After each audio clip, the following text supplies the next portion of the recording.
नमस्कार साथियों, भाइयों बहनों।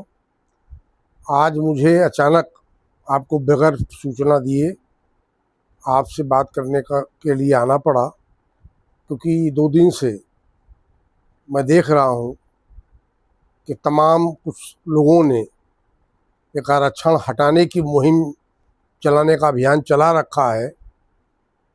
अभी मैंने 2 दिन पहले अपने वक्तव्य में कहा था कि पूरे देश में जो भी जंतर मंतर पे जेनजी और युवा पीढ़ी का आंदोलन हुआ, उसने संदेश दिया था कि हम लोग अगर कोई बात कहेंगे, अगर समाज हित में होगी, देश हित में होगी, तो उसको सरकारों को मानना पड़ेगा। स्वागत भी किया था, लेकिन मेरी समझ में नहीं आ रहा देश किधर जा रहा है। आप उस आरक्षण को खत्म करने की बात कर रहे हैं कि जिसकी वजह से आज सभी वर्गों में, चाहे वो सामान्य वर्ग हो, पिछड़ा वर्ग हो, दलित वर्ग हो, जनजातीय और का वर्ग हो, सब में जो प्यार और सम्मान बना हुआ है, उसको आपस में वर्ग संघर्ष की स्थिति लाने की तैयारी आप कर रहे हैं। कहाँ ले जाना चाहते हैं देश को? आपको मालूम भी है, कहने से पहले सोचने की भी तो जरूरत होती है। हम कुछ बोले उसके पहले हमको कुछ मंथन तो करना चाहिए। आज पूरे देश में, पूरी दुनिया में जितने भी डेवलप और देश हैं जो खूब तरक्की कर चुके, आज वहाँ सफाई कर्मचारी गाड़ी से आता है, गाड़ी खड़ी करता है, उसके लिए गैराज है, और गाड़ी खड़ी करने के बाद वो अपनी वर्दी पहनता है, ग्लव्स पहनता है, और मैनुअल एक्सचेंजिंग नहीं, मतलब हाथ से काम नहीं करता, वो मशीनों से काम करता है। फिर कपड़े उतारता है, अपने अच्छे कपड़े पहनता है और अपनी बढ़िया मर्सिडीज से निकलता है, और शाम को वो तो वहाँ की तमाम पार्टियों में कोई वहाँ समुदाय नहीं है, कोई ऊंच नीच नहीं है, और वहाँ वो सबके साथ, अपने परिवार के साथ और वहाँ समाज और लोगों के साथ उठता बैठता है। किसी को पता ही नहीं चलता और ना किसी को उस बात से लेना देना है कि वो क्या करता है। महाराष्ट्र में, मेरे पास महाराष्ट्र भी था स्टेट उसका आयोग में, राष्ट्रीय आयोग में, तो हफ्ते में 2 बार तो मेरा कम से कम बराबर जाना होता था। वहाँ विधानसभा को मंत्रालय कहते हैं, और वहाँ मैं जब पूछता था कुछ लोगों से, किसी भी जिले में, चाहे अहमदनगर हो, मुंबई हो, नवी मुंबई हो, और उधर का क्षेत्र हो विदर्भ का, या और भी तमाम जिलों में मैं गया, वहाँ लोग मेहनत कर रहे हैं। मैं पूछता था तो कहले हम लोग को इतना दिमाग ही नहीं, इतना काम ही नहीं, या जो काम हम करते हैं उस काम के आगे मुझे मालूम ही नहीं। हमारी अगर कार खराब हुई, स्कूटर खराब हुई, मैकेनिक है, उसने बताया कि मैं कर दूंगा, उसने जो पैसा बताया, हमने अपना काम किया, वो अपने में बिजी है, मैं अपने में बिजी हूँ। आज ये कौन लोग ये मुहिम चला रहे हैं?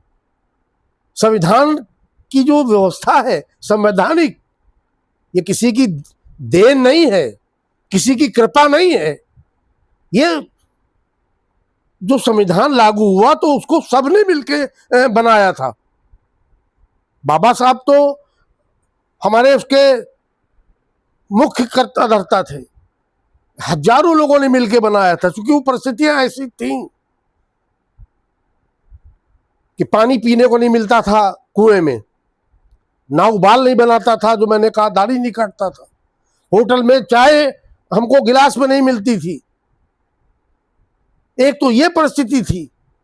दूसरी, चाहे हमारा गवर्नर हो, राष्ट्रपति हो, पूर्व उपराष्ट्रपति हो, तमाम ऐसे गृह मंत्री हो, तमाम ऐसे बड़े बड़े पदों पर जो हमारे देश में दलित समुदाय के लोग रहे, बराबर खबरें आती रही कि उनको मंदिरों में तक के कुछ जगहों पर यह स्थिति आ गई थी, आज भी है, प्रवेश नहीं है। मैं बातें कभी नहीं कहता था, क्योंकि मैंने उस दिन भी कहा था कि राजा बड़ौदा ने डॉक्टर भीमराव अंबेडकर साहब को विदेश अपने बच्चे के साथ पढ़ने भेजा था, और ये कहा था कि सब लोग मिलजुल के देश चलाते हैं, सब जब मिलजुल के देश को आगे बढ़ाएंगे तो देश और आगे दुनिया में तरक्की करेगा। लेकिन आज क्या बताना चाहते हैं, वो परिस्थितियां थी और आज भी वो स्थिति है। आज अगर सुरक्षित सीट ना हो तो कोई दलित चुनाव लड़ सकता है। आज हमारी जो युवा पीढ़ी है जो कह रहे हैं कि आरक्षण, अरे आप आरक्षण की बात करते हैं, किस क्षेत्र में की बात करेंगे आप?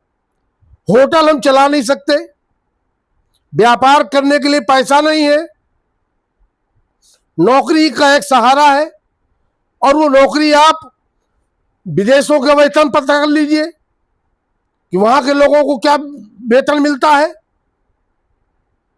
एक से एक गाड़ियों पर चलते हैं सफाई कर्मचारी वहां के, मैंने साक्षात देखा है।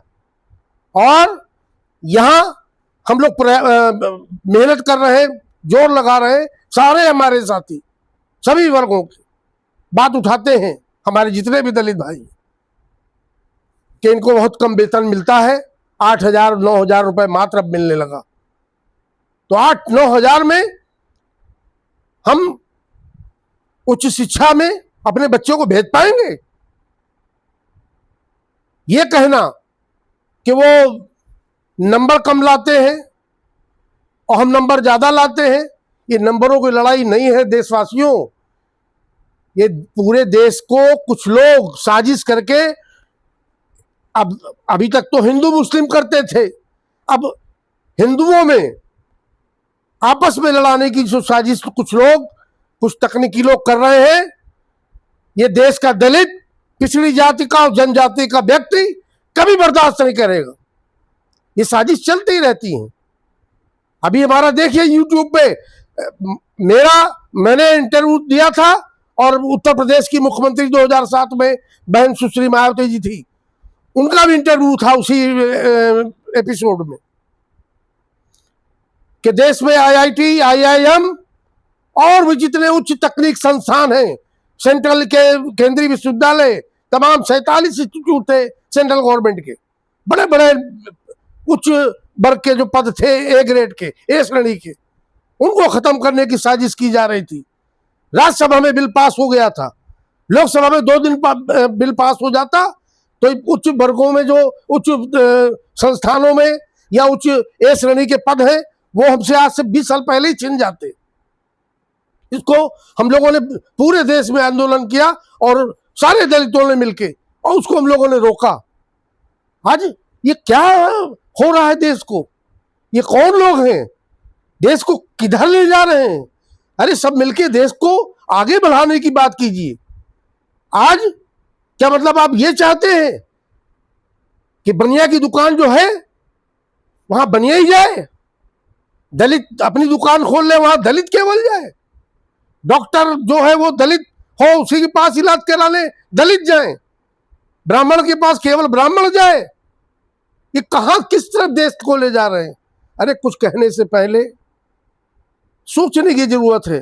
कितनी भद्दी भद्दी भाषा में मैं 2 दिन से देख रहा हूं, मुझसे जब नहीं रहा गया तो मैं आपके सामने आया हूं। इसको दूसरे ढंग से सोचिए, मंथन कीजिए, वरना देश में बहुत देश हमारा जो बहुत आगे बढ़ गया है 70 सालों में, सबने मिलकर देश को आगे बढ़ाने का काम किया है, बहुत देश पीछे चला जाएगा। मुझे मालूम है कुछ राजनीतिक दलों में कुछ लोग भी ऐसे हैं जो ये चाहते हैं कि बाकी समस्याएं गौण हो जाएं, पीछे हो जाएं, और ये लोग आपस में छोटी जात, मध्यम जात, ऊंची जात, इसमें उलझ जाएं, इसमें अपने परिवार की और प्रदेश की, देश की तरक्की भूल जाएं। लेकिन ऐसा हो नहीं पाएगा, ये सपना उनका नहीं पूरा होगा। ये वो आंदोलन तो था, वो अपनी जगह था, हम लोगों ने स्वागत किया कि अच्छी बात है, देश के हमारे युवा पीढ़ी, जनजी के लोग जागे हैं। लेकिन ये जो गरम पतीली में जो हाथ डालने का काम किया है, इसमें हाथ जलने के सिवा कुछ मिलने वाला नहीं है। देश संविधान से चलता है, हमारे आपके कहने से नहीं चलता है। ये संवैधानिक स्थिति थी जो हमको मिली है। आज हम आप कहाँ की बात कर रहे हैं? हम तो खुद कहते हैं कि हम बैसाखी से नहीं चलना चाहते आरक्षण की। आरक्षण खत्म होना चाहिए। आज हमने देखा बहुत से लोग कह रहे हैं 10 साल में खत्म होना चाहिए। उस दिन भी मैंने बहन जी के साथ जब इंटरव्यू दिया तो यही बात कही थी कि बाबा साहब ने 10 साल के लिए तब कहा था कि जब 10 साल में इनकी स्थिति सामान्य हो जाए, अच्छी हो जाए, ये लोग पढ़ लिख जाएं, तरक्की कर लें, जो पीछे की पंक्ति में बैठा आदमी है उसको भी आगे अगली पंक्ति में बैठने का अवसर, समान अवसर, विशेष अवसर प्राप्त हो जाए। बड़े बड़े विचारकों, चिंतकों ने कहा है। स्वामी विवेकानंद जी ने कहा है। विवेकानंद जी को पूरी दुनिया फॉलो करती है। उन्होंने कहा कि जो समाज में हमारे लोग पीछे रह गए हैं, दलित समुदाय के लोग हों, चाहे पिछड़ी समुदाय के लोग हों, जनजाति के लोग हों, इनको तब तक विशेष अवसर दिए जाने की आवश्यकता है जब तक कि हमारे बराबर नहीं आ जाते। और ये बराबर आ जाए, आरक्षण खत्म हो जाए, फिर जब सब बराबर बैठ जाए तो सब एग्जाम दें, परीक्षा दें, प्रतियोगी परीक्षा दें और उसमें फेल पास तय किया जाए। अभी कौन सा हम प्रतियोगी परीक्षा में इसमें भाग ले पाएंगे बताइए? 8,000 के वेतन में हम नीट की परीक्षा अपने बच्चे को दिला देंगे? आईएएस की कोचिंग करा देंगे? इंजीनियर की कोचिंग करा देंगे? इसलिए इन बातों को जो लोग उठा रहे हैं वो शांत हो जाएं, पहले ठंडे मन से सोचें कि वो कहाँ क्या बात कह रहे हैं। अरे नीट की बात तो थी एक एजुकेशन की, मैंने खुद उसकी निंदा की थी कि आज 2005 से आज तक करीब 7-8 राज्यों में 220 बार पेपर लीक हुआ। अब जब पेपर लीक हो जाएगा तो हम फिर से परीक्षा करें, फिर से हमारे गार्जियन कर्जा ले, बैंक से लोन ले। उस चक्कर में हमारे 20-21 बहन भाइयों ने, बच्चों ने आत्महत्या कर ली। उसकी पीड़ा हमको भी है, लेकिन अब एक ट्रेंड बन गया है। अगर एक जगह आपने सफलता प्राप्त कर ली, मैंने उस दिन मंत्री के भी हटने का, मुझे नहीं है कि तंत्र जब तक ठीक नहीं होगा। अगर फोड़ा है, फोड़ा क्यों निकला है, काट देंगे तो अंदर कोई बीमारी हो फिर से आ जाएगा। धर्मेंद्र प्रधान जी हटा दिए गए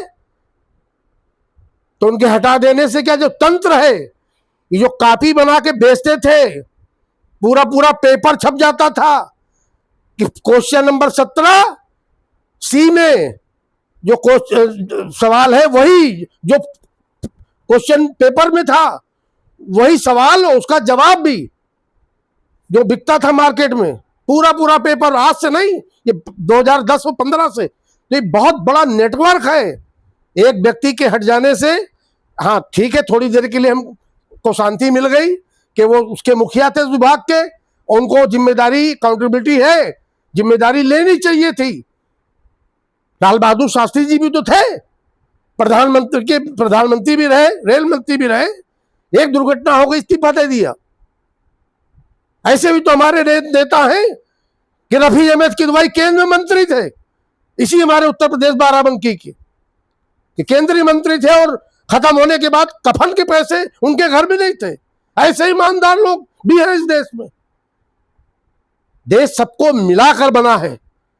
देश को आगे बढ़ाने के बजाय इस तरह की जो लोग साजिश कर रहे हैं वो साजिश कामयाब नहीं होगी।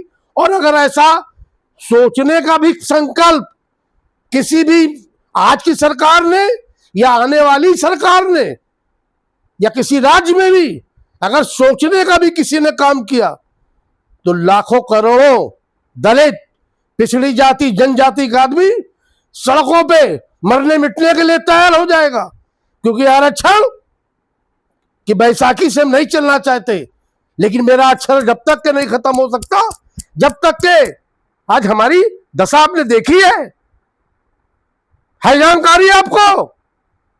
वहां खड़े नहीं हो पाएंगे जहां हमारे लोग रहते हैं, कूड़े घर के बगल में, शौचालय के बगल में, उसका नाम दिया जाता है मैंने दिल्ली में एक बहुत बड़ी जगह है सरकारी विज्ञान भवन, वहां भारत सरकार की मीटिंग फार्मर प्रेसिडेंट हमारे पूर्व राष्ट्रपति शंकर दयाल शर्मा जी की अध्यक्षता में हुई थी, स्लम्स में और लेबर चाइल्ड छोटे बच्चों के ऊपर थी, श्रमिकों पर।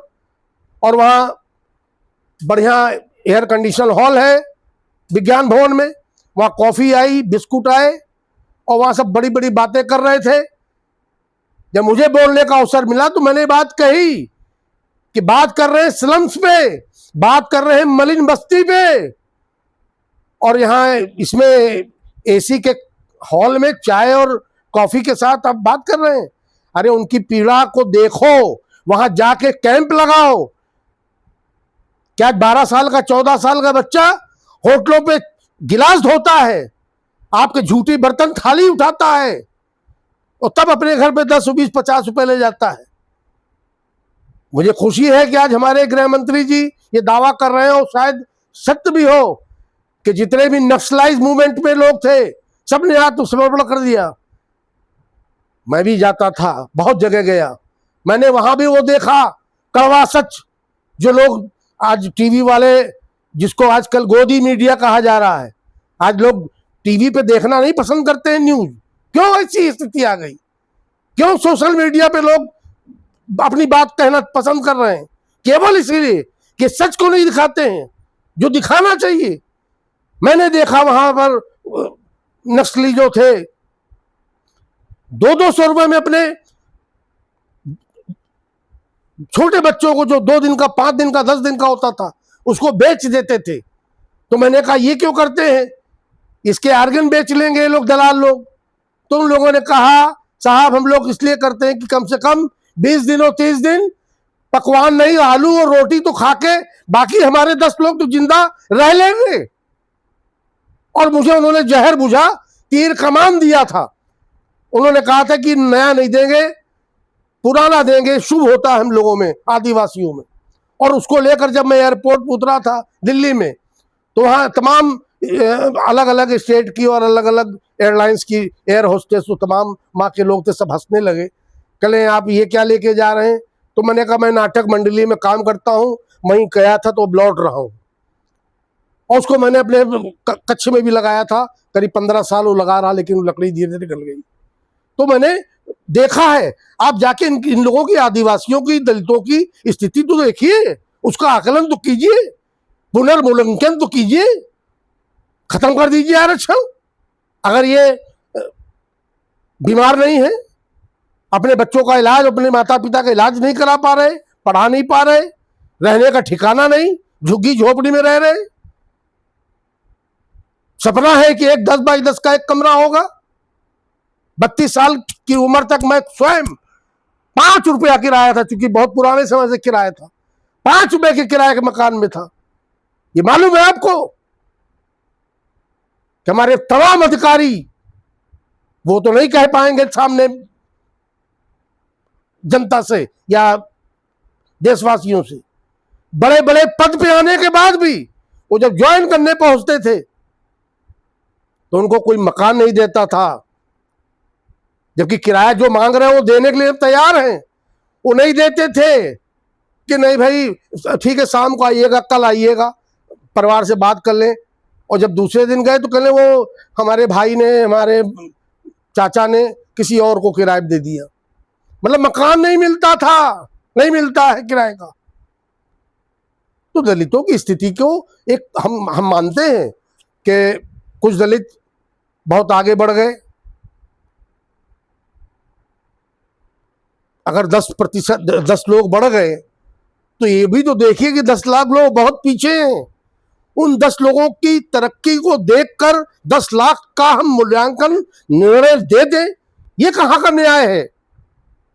इसलिए मैं इस पे और नहीं ज्यादा बोलना चाहता हूं, क्योंकि समाज में सभी वर्ग, सब एक दूसरे को सम्मान की दृष्टि से देखते हैं, वो एक दूसरे की मदद करते हैं। लेकिन ये देश कहाँ जा रहा है? कहाँ वो नीट की बात थी, अब कहाँ ये आ गया कि नहीं इनका सबका सब कुछ छीन लो। अरे हमसे आप हमको कहाँ ले जाना चाहते हैं? क्या हमारे लिए भी कहना चाहते हैं कि आप अलग देश बना लीजिए? या ये कहना चाहते हैं सब जितने दलित हैं वो जाके अपनी जान दे दें, और जान देने से पहले लाखों करोड़ों देश का दलित, आदिवासी और पिछड़ी जात का आदमी सड़कों पे ऐसा कर देगा कि सरकारें जाम हो जाएंगी, किसी दल की सरकार हो। इसलिए मेरी साथियों से, नौजवान लोगों से, भाइयों बहनों से ये अपील है, चाहे वो समान वर्ग के हों, चाहे पिछड़ी जात के हों, चाहे दलित समुदाय के हों, एक दूसरे पर मैं देख रहा हूं इस तरह टिप्पणी कर रहे हैं एक दूसरे को, जिसे लग रहा है अगर सामने मिल जाएंगे तो गुम्मा आधा चलाने लगेंगे। इतना नाराजगी हो गई 2 दिन के अंदर। केवल रोज उठना बैठना, साथ में व्यापार करना, साथ में पढ़ना लिखना, साथ में नौकरी करना, और उसके बाद एकदम से इतनी नफरत कि एक दूसरे को किन किन भाषाओं का प्रयोग कर रहे हैं। और जब मुझसे नहीं रहा गया तब मैं आपके सामने रूबरू हुआ हूं। इसलिए मैं ज्यादा बातें अब ना कहकर मैं सबसे निवेदन कर रहा हूं, सभी लोगों से, देश के सभी सम्मानित नागरिकों से, भाइयों बहनों से, जिनको जनजी ताकत है दी गई है, एक ये माहौल ना बनाइए जो एक नारा कुछ लोग दे रहे हैं कि जैसे नेपाल कर दिया, बांग्लादेश फलान। इससे क्या होगा? एक ईंटा भी दीवार टूटेगी हमारे देश की तो नुकसान तो हमारे देश का होगा, और जब देश का नुकसान होगा तो समान वर्ग, पिछड़ी जात, दलित जात, सबका नुकसान होगा। इसलिए देश को दूसरी दिशा में न जाने दीजिए, इस स्थिति को यहीं संभालिए। बहुत बहुत धन्यवाद।